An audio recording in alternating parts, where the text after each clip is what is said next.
Did you hit the button?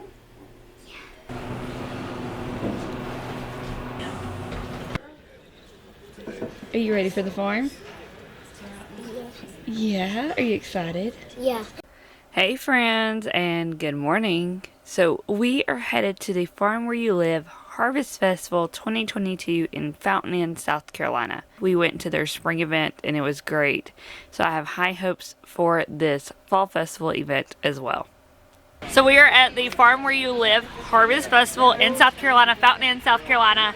So far we're having a pretty good turnout. It's still early in the day, but I've had so many people stop by, so many people interested in rabbits, and it completely warms my heart that they are really wanting to learn about rabbits, and people who are just thinking about getting into rabbits. Oh, it's been fun to talk rabbits to people all day. Y'all know how much I love to talk rabbits. So this has been great. Tomorrow at 1 a.m., or no, not 1 a.m., tomorrow at 1 p.m. I will be talking all about feeding meat rabbits for free. So I'm glad I get to talk to these people up front all day today on Saturday before I go and get in front of them tomorrow. We had a great time. We've met so many people at this event. I didn't film very much just because I was enjoying everything that was going on and just being present with everybody who was there. We've got some of our favorite homestead YouTubers as well. Here we got the Morzinskis. Next to them is Wrangling Rutherfords. Over here we have Willowbrook Homestead, and then Homesteading in Hungary. So all the funness in one area. So we're here, we're set up, we're having a great time at this event, but the wind is not cooperating with us. I think 2 tents blew over in this one day. We had staked ours down, but it was still shaking pretty hard, and all of my stickers that I had out on my tables just kept blowing away. I ended up having to keep them in plastic bags back behind everything just so I could reach back and grab them if anybody wanted one. But I couldn't keep them out because every time I tried, they would just blow away across the wind. Nobody, I picked it up so it didn't blow away. It's over there in the chair. Yeah, because everything's blowing away. Buddy, pick up all the stickers. One sticker. Bring it to Mama. One sticker. Okay, thank you. Oh no! Some more. My goodness, at this wind! The wind is What is blowing. going on? Thank you. The wind is blowing. Thank you, buddy. Do we see any more on the ground? There's a bunch of over here. Oh man, thank you. You're welcome. This is crazy.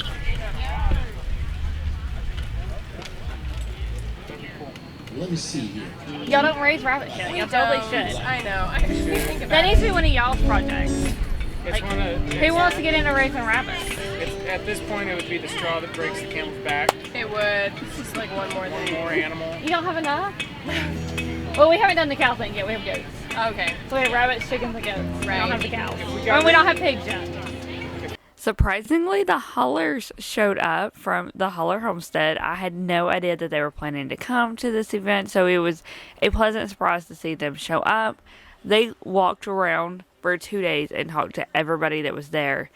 Their little girl that they call Buggy, she was so cute, and Declan just ran up to her at one point in time and says, "You want to play?" And they sat and played in the dirt for probably at least an hour with his toys and had a blast. And then day 2 come and they brought her back and he played with her off and on all day long that day as well. And he had so much fun that he had a friend his age that was there to play, that loved to play in the dirt. And it was just a really good time. I am so thankful for them, for their little girl to play with Declan like that. He needs friends his age, and she was perfect for him at this event. If you've tried to buy a 5-acre place in the country lately, you know what's happened to the price in the last 2 years. What happens is there seems to be a kind of an understanding in the culture that when the wheels are getting ready to fall off, I don't want to be stuck in the city. Anybody feel that way? Yeah, right, okay. So there is this homestead tsunami. So I want to talk about this as a trend right now. You know, they say that crises do not make a trend, they simply make a trend more apparent. And I think that's what this one is. He got some new toys last night after we left so that he'd have more stuff to play with because he did good yesterday. Other than running away at one point in time and scaring the life out of me because I couldn't find him. Luckily, he only ran straight to the bouncy house, so you know. I mean, it's a bouncy house. Yeah. Do you believe it? Put it on there? Oh, right. Oh, it's upside down. Oh, you're right. Never mind. You were right. I was wrong. I'm sorry. Oh, no. It fell off again. You gonna put your drivers in there? One right here. I think they gotta sit. Make them sit. You gotta bend their legs. Alright friends, it is day 2 of the Farm Where You Live Harvest Festival. I haven't drank my coffee yet this morning, so you're just going to have to forgive me for a minute.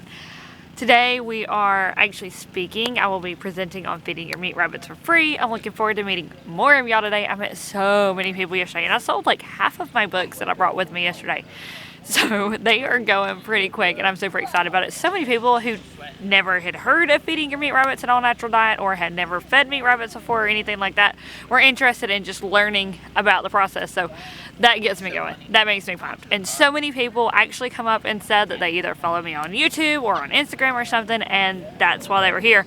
That is what I do this whole thing for. I started YouTube to build a community, and just people coming by and saying where they knew me from, that showed me I'm successful in building a community. I'm so thankful for each of you and each of you who come out. So the booth is set up, and let's see what today holds. I'm super excited about it. Declan played so hard with every kid who would play with him. He was playing with them. It was the most precious thing. This is cool. I appreciate it. This thing's a dream of mine. I've had about 15 years. Finally got it put together and working about a month ago. So. Did you start you a YouTube channel? Yeah, I've got one. Good. I didn't get much time to walk around and see the other vendors. I just mainly got to see the ones that were around us when I would have a few minutes break in between talking with people, like when classes were going on or stuff. Sometimes it would get a little slow because everybody was in the classes that they really wanted to see. So I tried to take advantage of those moments to see what vendors around me had going on.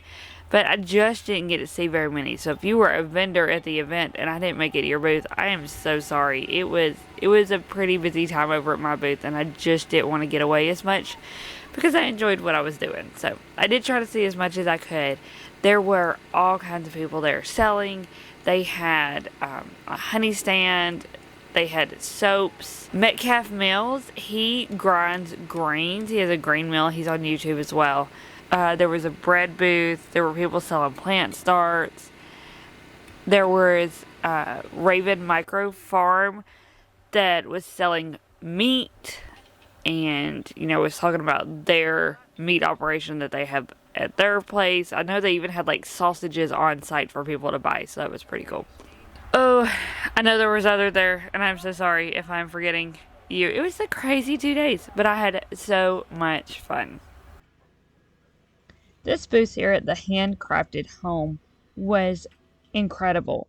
So this man hand carves all of these wood items. They are beautiful. You can tell all of the detail that's in them. And he was hand carving them while we were there at the event. So you could see him doing that. He had all of his tools, and he was just teaching everybody about how he did this. And I really enjoyed walking around his booth. And this right here, oh my God, so incredibly beautiful. On the other side of his booth, you had wool spinning. So Joel Salatin, if you can tell that's who that is actually watching this woman spin wool, and she's kind of walking him through the steps and explaining to him what all she does with the wool. And then you can buy her products that she has created from this wool that she has spun. Well, I teach on feeding meat rabbits. Oh, okay. We raise meat rabbits, and we feed ours on an all-natural forage, homegrown diet instead of using pellets. Cool. Okay. That's what I teach a lot of people on, is how to raise their rabbits. Oh, how cool. Yeah. Neat. Where are you from? South Carolina is where we live right now, but we're originally from Georgia. But we live on the other side of South Carolina, headed out to Myrtle Beach. Oh, okay. Okay. Yeah. Oh, wonderful. For y'all who don't know me, my name's Megan. I go by Living the Height Life on social media. You can find me at my booth right over here. I I have Instagram, Facebook, YouTube, or you can email me, check me out at my website. I love to talk meat rabbits, so if anybody has questions on meat rabbits, feel free to reach out. I'll talk to you all day long about meat rabbits. No question is stupid. So my friends over at Legacy Home and Gardening did a great job at this event. Rochelle even had a class all about her salves and how she makes them and how you can make them and such. And I heard such good reviews about it. Everybody raved about her class. I have personally used her comfrey salve and I love it. But it was so enjoyable to see her sit there and talk to each and every person who come to her booth, you know, just like they were family. She just talked to them and tried to help them through whatever problem they had. And if they wanted to learn to make salve, she was willing to share that knowledge. She wasn't trying to hoard it or anything. And that, to me, was a beautiful thing. It always feels so good to get back home after an event, especially considering we were away for 2 days for this event. But it was so much fun. It was so worth it. I think they're planning on having a spring event again in 2023. And if they do, I will, of course, let you know about it. I hope I will be speaking at it, but I don't know what the future holds, and I will have to talk to them about that. But I can't wait for the spring event again. Hopefully I'm able to attend it, because I just love everything that Farm Where You Live stands for. They are all about building our community. They are a family who has a small, very small homestead, I think in an urban setting, and they just really want to build community, and it shows when they put on events.